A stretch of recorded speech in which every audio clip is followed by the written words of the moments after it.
Desejo a todos um bom seminário e podemos iniciar com o Sérgio Leal. Por favor, Sérgio. Obrigado. A palestra tem como principais metas o resultado de 2010, a distribuição regional da produção e do emprego, carteira de encomenda dos estaleiros, as plataformas de produção offshore e sondas, os novos estaleiros, a inovação e tecnologia, o cenário mundial da construção naval e o cenário do transporte marítimo e fluvial. Esses dados são dados nacionais. Nós temos, mais ou menos, 6 milhões de toneladas de porte bruto de obras em andamento e 269 empreendimentos nos estaleiros associados. A tonelada de porte bruto é uma unidade utilizada na construção naval para aferir mais ou menos a capacidade de carga que o navio pode transportar. Em número de empreendimentos, 269 empreendimentos nos estaleiros associados, identificados e em operação no momento. Os resultados de 2010 apontam uma demanda da Petrobras para os próximos 10 anos, que, no nosso caso, é bastante conservadora, porque nós estamos utilizando informações disponíveis no final do ano. 400 navios de apoio marítimo, 70 navios petroleiros para transporte entre plataformas e terminais e 28 sondas de perfuração, sendo que as sondas são 40 e 12 são fabricadas no exterior. E há uma previsão de ser muito mais do que isso. Evolução do emprego, só para os senhores terem uma ideia, nós tivemos ali na faixa de 2000, no início dessa década, 1.900 empregos, cerca de 2.000 empregos. E já atingimos 56.112, sem considerar a náutica. Em dezembro de 2010, estávamos atingindo mais de 56 mil empregos. Quer dizer, um crescimento de 2.000 para 56 mil. Numa pujança, então, do nosso setor, superior a que nós tínhamos nos áureos tempos da década de 70, quando o Brasil estava muito bem colocado no ranking internacional. Dando continuidade, pedir a Alessandra Souza que falasse sobre a construção de um futuro investment grade para a nossa cidade. Por favor, Alessandra. O que eu vou falar aqui é contar, na verdade, uma história de 2 anos que, por si só, já teve um final até aqui bastante feliz do ponto de vista de finanças públicas, que foi a concessão pela agência de rating Moody's do grau de investimento, como a gente chama no mercado de investment grade, para a cidade do Rio de Janeiro, uma condição inédita para a cidade, que hoje só as cidades do Rio e de Belo Horizonte têm, poucos estados, o estado do Rio tem também, mas o Rio é o único que tem o grau de investimento concedido com outlook positivo, que significa dizer que a nota investment grade pode ser ainda melhorada nos próximos 15 meses, que é uma condição que só a União tem hoje em dia.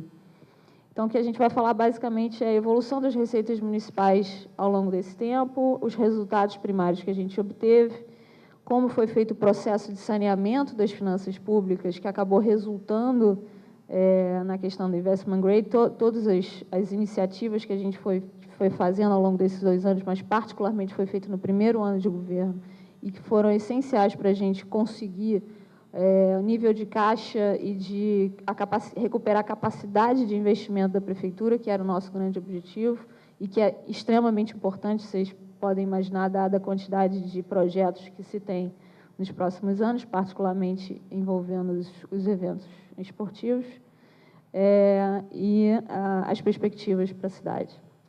A gente tem grande salto nas receitas, justamente do que a gente previa de receita para 2010, que é a LOA, né, que é a Lei Orçamentária do município, que é basicamente a estimação que era feita de receitas para 2010.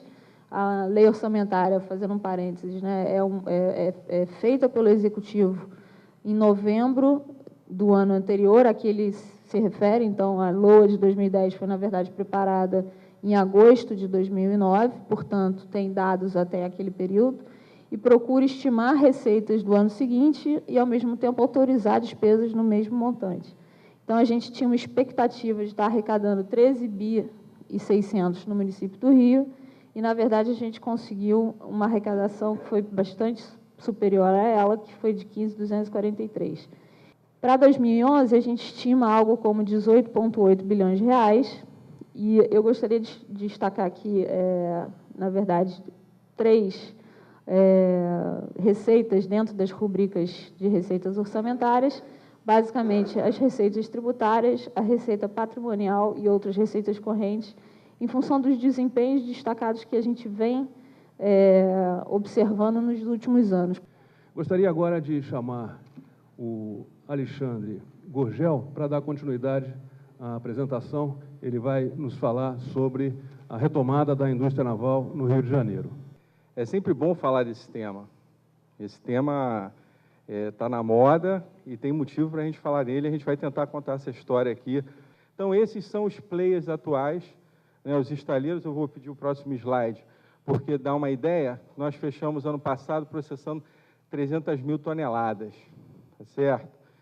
Isso não significa que foram 300 mil toneladas de aço. Mais ou menos 20% disso aí é processamento de aço, que é um fator crítico de sucesso para a gente hoje. Zeramos o ICMS do aço no estado do Rio de Janeiro para a indústria naval, para importação.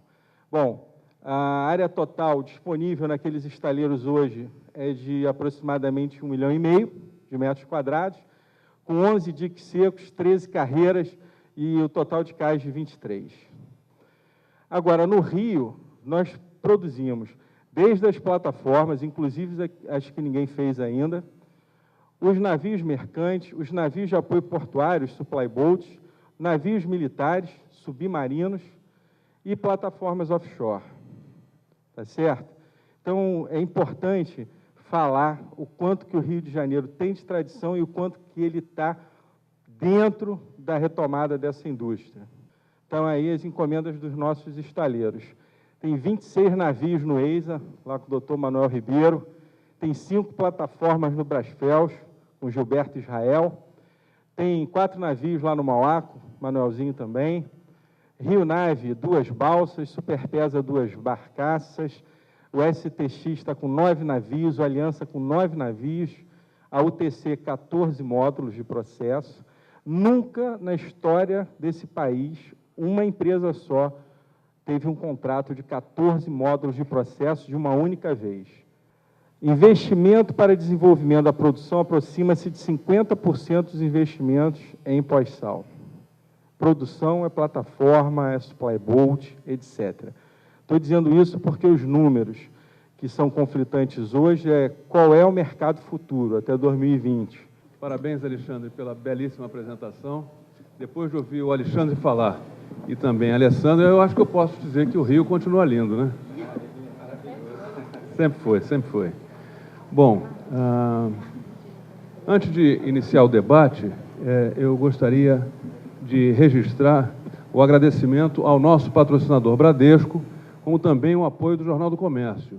Também, antes do debate, eu gostaria de convidar o Gilberto Esmeraldo, coordenador do seminário, para entregar os certificados aos palestrantes que acabaram de fazer as suas apresentações.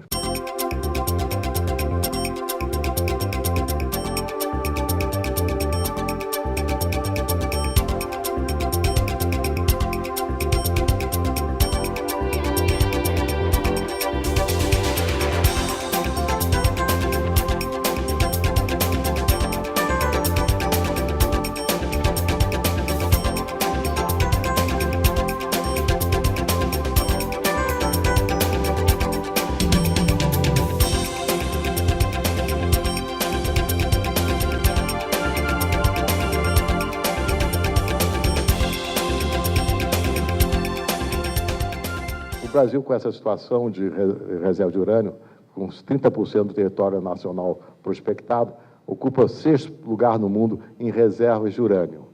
Se nós prospectarmos todo o território nacional, nós estimamos que teremos 800 mil toneladas de urânio, com possibilidade de chegar a 950 mil toneladas de urânio como reserva, o que fará que o Brasil, que é o 6º país em reserva de urânio no mundo no presente, com 5,9%, chega a 25% das reservas de urânio do mundo, ou seja, fica em primeiro lugar junto, talvez, com a Austrália, ou ali, páreo a páreo com a Austrália, tá? Eu chamo a atenção que os Estados Unidos, que precisa, ele tem mais de 100 usinas nucleares, ele precisa muito de urânio, ele só tem 3,6% das reservas de urânio. O domínio do ciclo do combustível nuclear no Brasil está em fase final. Eu digo em fase final pelo seguinte: nós já estamos terminando a nossa usina de ex-flare de urânio. Em junho desse ano ela vai ficar pronta em Aramar. Então, nós estaremos totalmente independentes de qualquer meio externo, de qualquer país, para o ciclo completo do combustível nuclear. Agora, nós precisamos, para fazer o submarino nuclear, desenvolver uma propulsão em terra, um laboratório que faça, seja em escala 1 por 1 a propulsão que será feita do submarino nuclear. Nenhum país transfere tecnologia nem no ciclo de combustível nuclear, nem na planta nuclear. Então, nós, para termos nosso submarino nuclear, nós temos que desenvolver toda a construção da planta nuclear de geração de energia elétrica e que ainda não está pronta. Essa planta vai ficar pronta em 2014, já está em fase bem adiantada, e isso permitirá, em escala 1 por 1, que nós possamos testar em terra tudo que uma propulsão de um submarino precisa. Fazer todo o teste e todas as avaliações possíveis para que não haja erro quando nós formos fazer o nosso submarino nuclear. 2 países no passado não fizeram essa planta em terra e foi um fracasso o primeiro submarino que eles fizeram, tanto a França quanto a Índia. E nós não queremos fracassar no momento que a gente fizer o primeiro submarino nuclear nosso. A nacionalização é uma das metas principais nossas. Nós já procuramos 140 indústrias brasileiras para nacionalizar o máximo possível equipamentos para os nossos submarinos. Tá? Já temos contatos com várias delas, como, por exemplo, de baterias, que é a Saturnia, lá de São Paulo, a motores elétricos, que é a Vegma, e já fizemos um seminário com a Fiesp para ver quais são os equipamentos que poderão ser feitos no Brasil. Nós queremos nacionalizar o máximo possível esses submarinos. Meu nome é Maurício Almeida, estou representando, sou vice-presidente da McLaren, estou representando a senhora Gisela McLaren. O histórico passado da empresa, a empresa já construiu cerca de 80 ou 100 embarcações, né, inclusive navios militares. Após a estagnação do mercado na década de 80 e 90, né, os estaleiros, tanto Mauá, Caneco, Ebim, Renave, Enave, Verome, McLaren, entraram dentro de um caos, né, por questões financeiras e questões de mercado. Recentemente, fizemos manutenção de uma semi-sub, que foi a P-17. Pela primeira vez, entrou uma plataforma semi-sub no canal e na bacia de São Lourenço. Reparos navais, a gente continua nessa atividade, fazendo reparo aí de, quer seja navios de carga ou PSVs. Construção de estruturas metálicas. A McLaren, durante todos os seus 73 anos, tem dado uma demonstração muito forte e vigorosa com relação ao seu comprometimento com segurança, saúde e meio ambiente. E temos um projeto que é a expansão da unidade da Ponta da Areia.